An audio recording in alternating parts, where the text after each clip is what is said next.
We are on the brink. This show, podcast, our relationship with you all is on the brink. As we meander into the bowels of an election year, armed with nothing more than our values and opinions, we find ourselves on the brink of something that is even more haunting than whatever you can imagine. Whatever you observed perched in the mind's eye, lingering as a mist of some sort, smack dab in the middle of the humid atmosphere of a political climate that is unsettling, to say the least, we're on the brink. What we all fear, what we are all on the brink of, is the unknown. The reality of not knowing what to expect next. It's more than a feeling, it's a terror. While the laymen conjugate and the legislators congregate in their various arenas, there are a handful of you and of us that stand by patiently with hat in hand, watching the headlines from the sidelines and listening to the whispers, not to keep the score or to aggregate some total of it all, not as if we are moral arbiters, but to speak truth to power and to offer gently when necessary or brutally if we must, the reality of just where we stand as a people and as a country. To shine light in the dark places and to suggest, if only as a whisper in the wind, that the brink also serves as a break, and there we can all fall. So may I suggest to both the sinners and the saints, the pro athlete, the pastor, the police, and the politicians, to the men and women and children, every walk of life, every color, every creed, and every kind, that we try unity, embracing defense of humanity and all the differences encapsulated therein, because offense spreads us further apart, relegating the lump sum of us to individuals instead of a collective community. We thank you for being a part of OPL Recaps, for showing us love, for joining our community, for telling your friends and your loved ones about what we're doing here. From all of us at OPL Recaps, thank you and enjoy what's next. And we're back, Michael. What's going on? That's the face of concern. Jim, we are not only back, but the NFL is back, and there are some concerning things happening all around the country. So cheers to you, my friend. Mm-hmm. Always water. Always water. So what are we talking about tonight? I think we need to talk about this traffic stop with Miami Dolphins superstar wide receiver Tyreek Hill. We have to just jump into this video for a minute. You good with that? Let's roll that beautiful bean footage. Why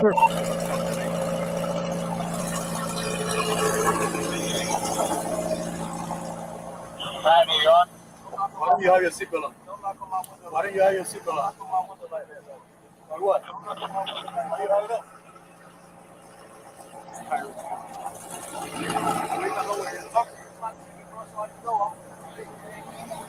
What you gotta do? Keep it down. Hey! Keep your window down. Manny. Hey, keep your window down. Keep your window down. I'm gonna get you out of the car. As a matter of fact, get out of the car. Give me that. Get out of the car. Give me that. Break that freaking window. Get out of the car. Get out of the car right now. We're not playing this game. Get out. Get out. Get out. Get out. Get out. Get out. Get out. What part of that don't you understand? Hey, Drew. Hey, Drew. I'm getting arrested, Drew. I'm getting arrested. I'm getting arrested, Drew.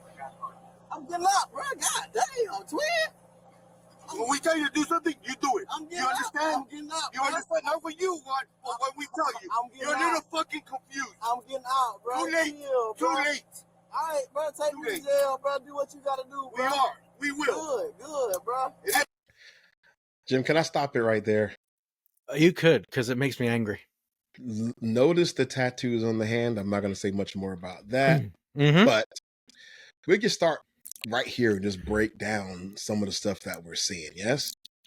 Before you jump off the tattoo thing, he's also tatted all the way up his neck. No question about it. I mean, he's wearing sleeves for a reason.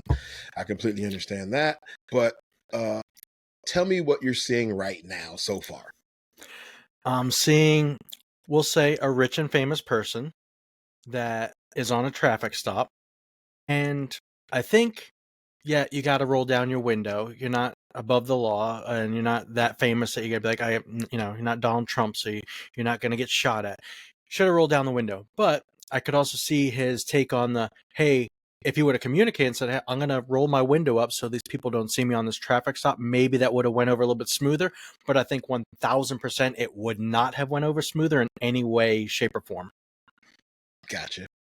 All right. So a couple of things you said that we'll circle back to, but now they're snatching him out of the car. The initial officer who walks up to the windows, not even forcing him out of the car, is somebody else now, right? Well, I mean, he asked him to get out of the car. He was taking his seatbelt off. Officer number 2, we'll say, or dose, just reaches in and starts yanking him out and throwing him to the ground. So, I mean, he was complying, but you jumped the gun. You didn't. Nobody de-escalated anything. Yeah, I get it. He might have been speeding, allegedly. I mean, it went from what I saw was like 100 and something miles an hour speeding in a 25 to a visual estimate of 60 miles an hour was the ticket that was written for. I mean, I'm not going to get into the whole ticket thing, but I think it went overboard fast. I don't know why. I mean, it's hot out, maybe? To say the least, it's hot. He's wearing a tank top. Some would call it a wife beater since he's wearing it, since he had domestic violence charges in his past. But that's neither here nor there. So that's where we are now. Anything else before you watch the rest of the video? No, I mean, I think there should have been some on his part and some on their part. Just it should have been a give and take. And I think when the door opened, he was giving, and they were taking him out. Very well said. All right, let's check out the rest. That's good. Hey, don't worry about it. I hung up the phone. You stop crying. Bro, y'all, Don't move. bro, you beating on my window like you crazy. Set him up. Why y'all beating on my window like y'all crazy for? Damn, bro, dude beating on my window like he crazy. I ain't do nothing, twin. Damn. Hey, don't park there. Don't park there. Hey. Hold on, twin. Hold on, bro. I just had surgery on my knee. I just had surgery on my knee, bro. I just had surgery on my knee, bro. I just tell you in your ears when we go there. Chill, bro. Hey, don't do, bro. Back up. Hey, call Drew. Hey, call Drew. Call Drew, bro. Hey,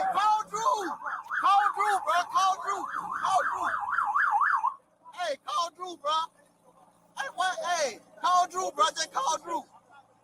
Hey. I'm not doing anything. What am I doing in this room? Hey, listen. Hey, listen. Hey, man, they got Tyreek. The cops over here beating on him, man. They over here beating on Tyreek, Listen, man. big man, don't park there, man. Just get in Hey, the car. Drew, you gotta come, man. Just get in the car. Straight up the side, on the side of the, Hey, get in the car. You're parked in the middle of the street. I'm in the car. You gotta go before you get a ticket. Hey, I'm you're not in the car. Who's the driver? This is my car. All right, move. I'll take that. You gotta move right now. Let me have your license. You're gonna have ticket too. I'm coming. Let me have your license. You're gonna have ticket. Let me have your license. I'm leaving. I'm not playing. Let me have your license. Your license right now. What's going on? Your license right now. You're not gonna give me your license? Hey, You're not gonna give me your license? I'm leaving. Let me have your license. Your license right now. Hey, your license right now. Or I'm gonna lock you up. Your license right now. Your license right now. You're dealing with me now. Your license right now. All right. That's just a mess. Talk to me. I mean, we're going to say the third officer, the cool, calm, and collective one, was being reasonable, and I don't think he wanted any part of this. I think if he could have just ducked out like Homer Simpson, he would have, because I think he knew everything was just going to go south from here. I mean, it's his posse, I'm sure, that pulled up, and, all these famous people have their crew with their nicer vehicle. I mean, I don't think they were just going to jump out and start shooting, but okay, hey, guys, move it along. And the one officer was like, let's go, let's go, let's go.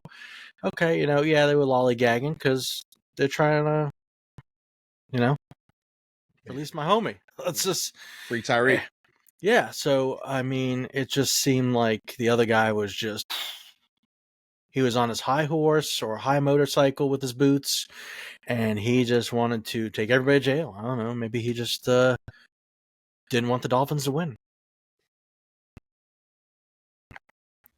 Well, you are too much.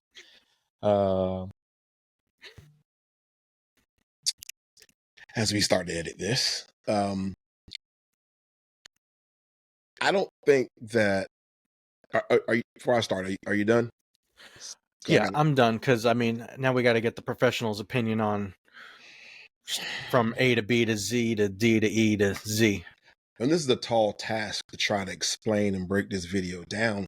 Several people have done it all over social media and the internet, but I haven't heard any law enforcement yet break it down. So I'll go back just a little bit to the initial stop.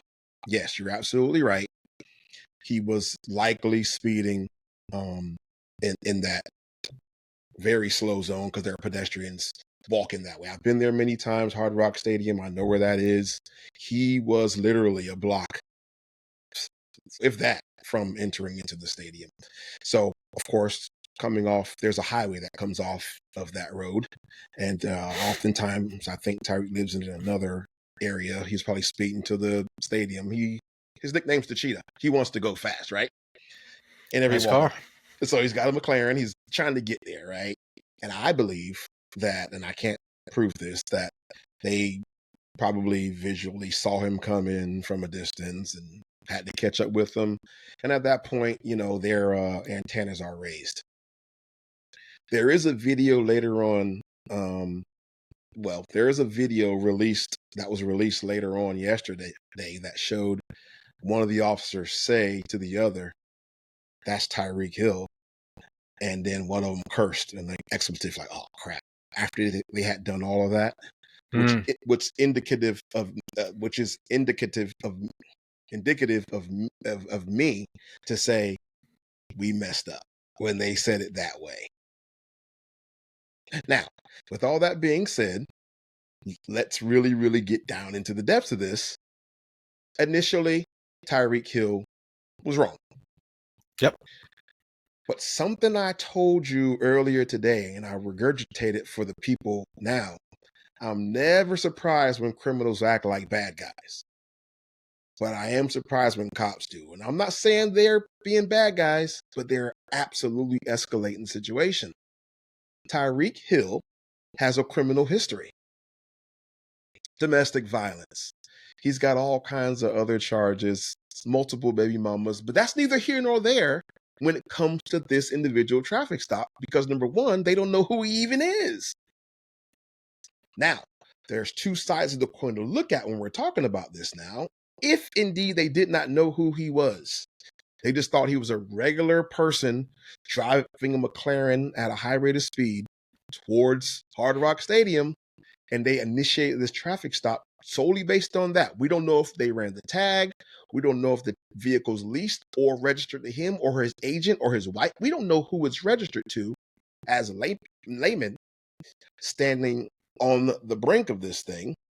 But I would dive right into the breach and say, as you walk up to this vehicle and you see that there is a person driving this car very quickly who hands you his license, why don't we just read it and see who it is first, right? See the name on there. These guys aren't rookie cops.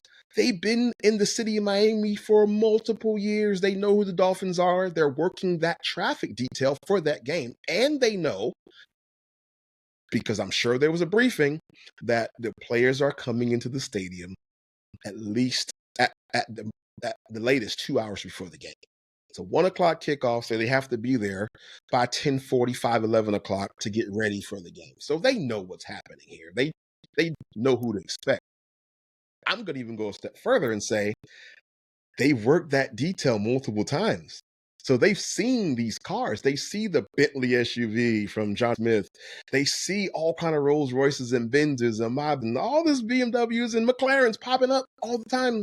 A8, I8, i5s, A8s, all these crazy cars. So they know if it's not a player, it's likely a member of the front staff, ownership, something like that, right? Which furthermore should tell them, hey, let's let cooler heads prevail here for a second, right? Mm-hmm. Figure out what's going on before we start escalating the situation. But with all that being said, there was an officer safety issue. And I'm going to read something to you that I also have in writing because I'm kind of anal about this type of stuff. Hey, you got to get it right. Got to get it right because people are going to aggregate this for sure. And I don't know.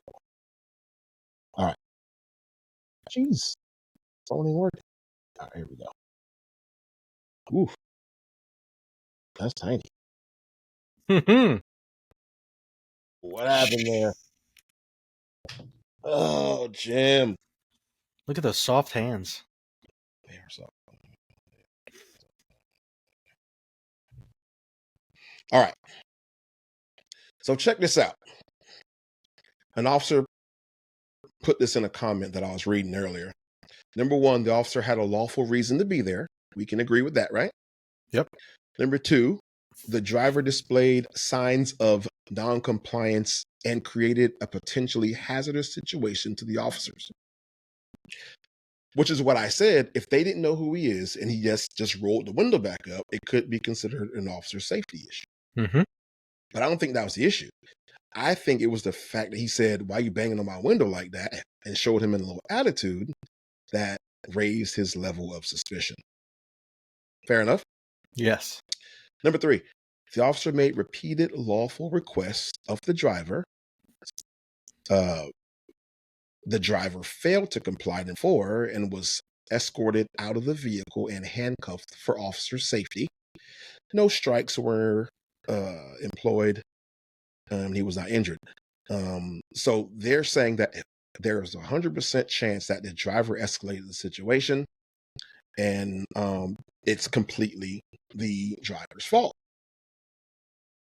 Would you agree with that to some extent? I would agree. I mean, they were all facts. Right. So to a certain extent, yes, it is the driver's fault. However, like I said before, I don't get surprised when bad guys act bad. It's now our job to say, okay, something's going on here because I was not that aggressive. So why is he responding this way? And you've seen many officers on the show and in real life that you know personally run into this situation and they stop talking for a minute and just look and say, hey, man, what's the deal? I mean, why are you so worked up, man? Tell me what's going on. Did I catch you at a bad time? What's up? As opposed to let your window down now or I'm going to get you out of the car. You have his license. So technically, that's all you really need to do your job. You can walk back to your motorcycle and start the citation process. Run the guy on teletype and let's go. What I noticed, though, was as soon as that officer walked up to that car, there was a Chevy Silverado that stopped directly behind the officer and was just parked in traffic. And it was not a cop. So if you're talking about an officer safety issue, that's the first one that you're running into right there. Valid point. I heard nobody address the guy who was parked directly behind the cop who could have ambushed him easily while his friends watched. We're focused on the person in this vehicle that was allegedly going triple digits. Am I saying he wasn't going triple? I'm not saying that, but they wrote the ticket.